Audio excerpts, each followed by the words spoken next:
Welcome back to another videos. Join us for the latest news, insights, and updates on the Iraqi dinar.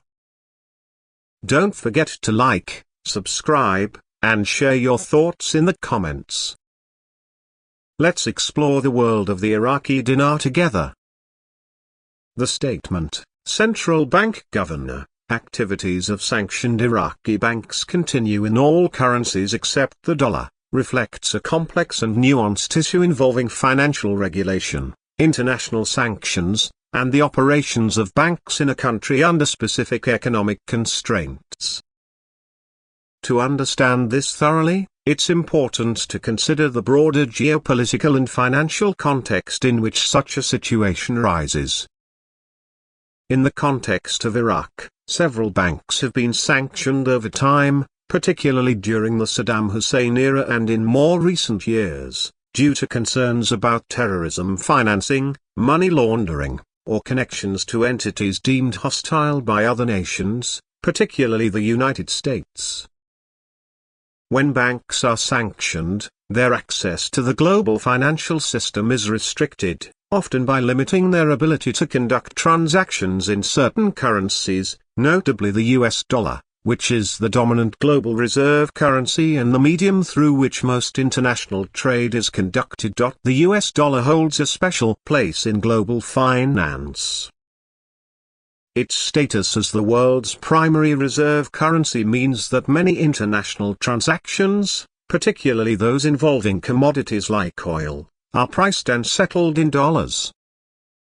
For a bank to be cut off from dealing in US dollars is a significant handicap because it limits its ability to participate in global trade and finance on a level playing field. However, this does not necessarily mean the bank is entirely crippled. Despite these restrictions, the sanctioned Iraqi banks continue to operate using other currencies. This might involve transactions in euros, yen, yuan, or other regional currencies. Many countries have financial systems that are less dependent on the dollar, and banks in these jurisdictions might still be willing to engage with sanctioned Iraqi institutions, provided they are not violating their own national laws or international sanctions regimes. This can be part of a broader strategy of de-dollarization, where countries or financial institutions seek to reduce their reliance on the US dollar, either due to sanctions or as part of a geopolitical strategy to reduce the influence of the United States in global trade. Furthermore, while sanctions limit the ability of these banks to engage in dollar-denominated transactions, they may still be able to engage in domestic banking activities. This means they could continue to provide loans, accept deposits, and facilitate trade within Iraq or with countries that are not strictly enforcing the sanctions.